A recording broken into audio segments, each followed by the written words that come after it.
মধ্যপ্রাচ্যে tension, Iran ইসরায়েলের মধ্যে যুদ্ধ, একটা ভয়ঙ্কর পরিস্থিতির সৃষ্টি হয়েছে। আর ঠিক এই সময় আর একটা ঘটনাও কিন্তু সবার সামনে এসেছে। পাকিস্তান তার দেশের বাজেট কমিয়ে সামরিক খাতে 17% বেশি বরাদ্দ দিয়েছে। অর্থনৈতিক দিক থেকে দেউলি একটা দেশ, তবুও যুদ্ধের যেন তাদের মধ্যে বেজেই চলেছে। আফগান সীমান্ত অস্থির, ভারতের দিকে নজর, আর চীনের সঙ্গে গোপন সামরিক চুক্তি তো চলছেই। তাই এটা কেবল বাজেট নয়, এটা একটা সংকেত, ভারতকে চ্যালেঞ্জ ছুড়ে দেওয়ার মতো। আজকের সত্যবচনের রিপোর্টে আমি আপনাদের সাথে আলোচনা করব কেন পাকিস্তান সামরিক বাজেট বাড়ালো, এর পেছনের রাজনৈতিক খেলাটাই বা কি, আর ভারতের জন্য কতটা ভয়ঙ্কর হতে পারে। তাই শেষ পর্যন্ত থাকুন, কারণ এই ভিডিও শুধুমাত্র প্রতিবেদন নয়, এটা ভবিষ্যতের যুদ্ধ নাকি কূটনৈতিক তাসের খেলা চলছে তার সম্পূর্ণ একটা রূপরেখা দেওয়ার চেষ্টা করব।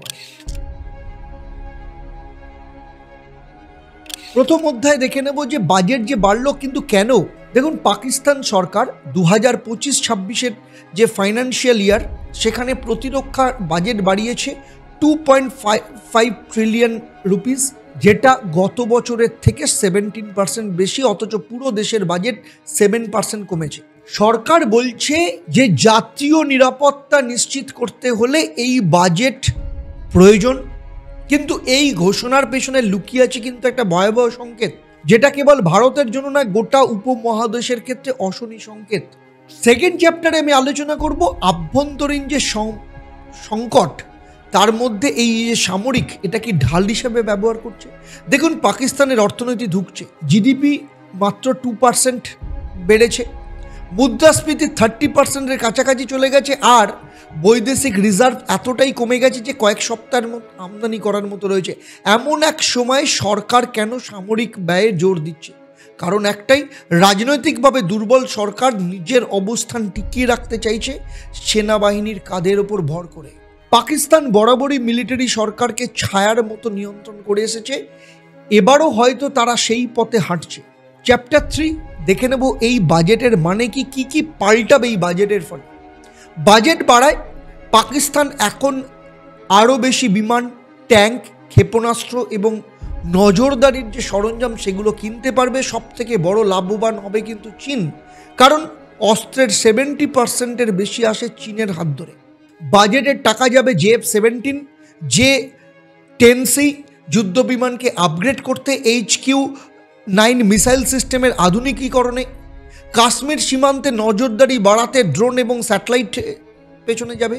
তাহলে চ্যাপ্টার 4-এ চলে আসবো আরেকটা ইম্পর্টেন্ট ঘটনা, যে আফগান সীমান্তে কি ঘটতে চলেছে। দেখুন, Tehrik is Taliban Pakistan TTP, ISIS-K এরা ফের সক্রিয় হবে, আর আফগানিস্তান সীমান্তে তালিবানের সঙ্গে সম্পর্ক পাকিস্তান এখন নতুন করে তৈরি করতে শুরু করছে।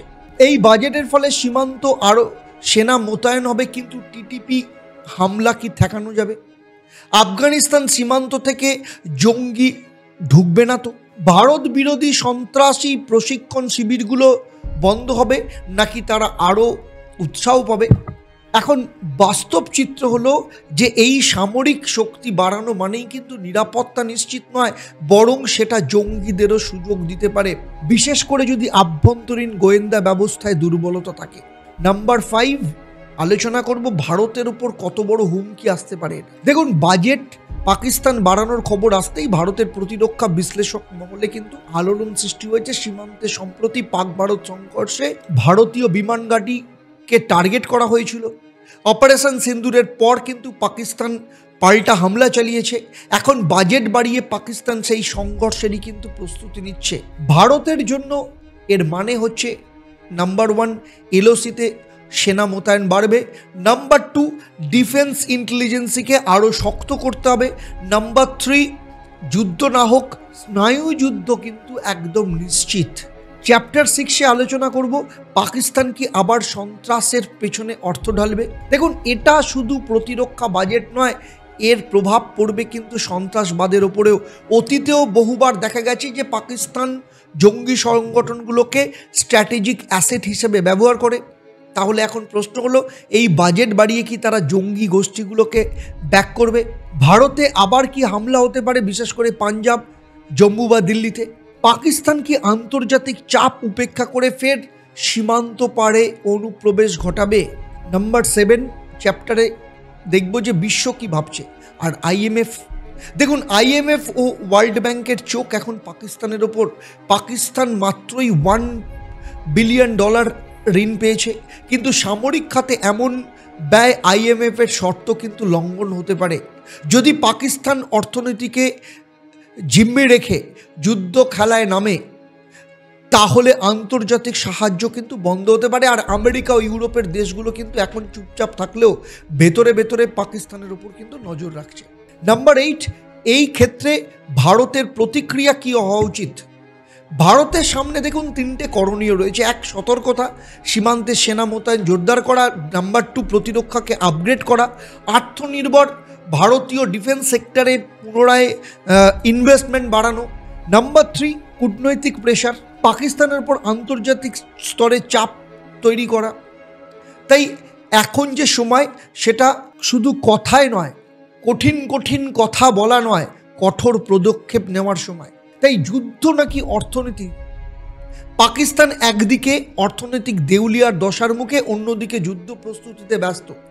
এই যে ডুয়াল যে ক্যারেক্টার, এই যে নীতি, তার পরিণতি কী হবে? নিজের দেশের সাধারণ মানুষ কিন্তু দুর্দশায় পড়বে। দক্ষিণ এশিয়াতে আরও অস্থিরতার মুখে পড়বে।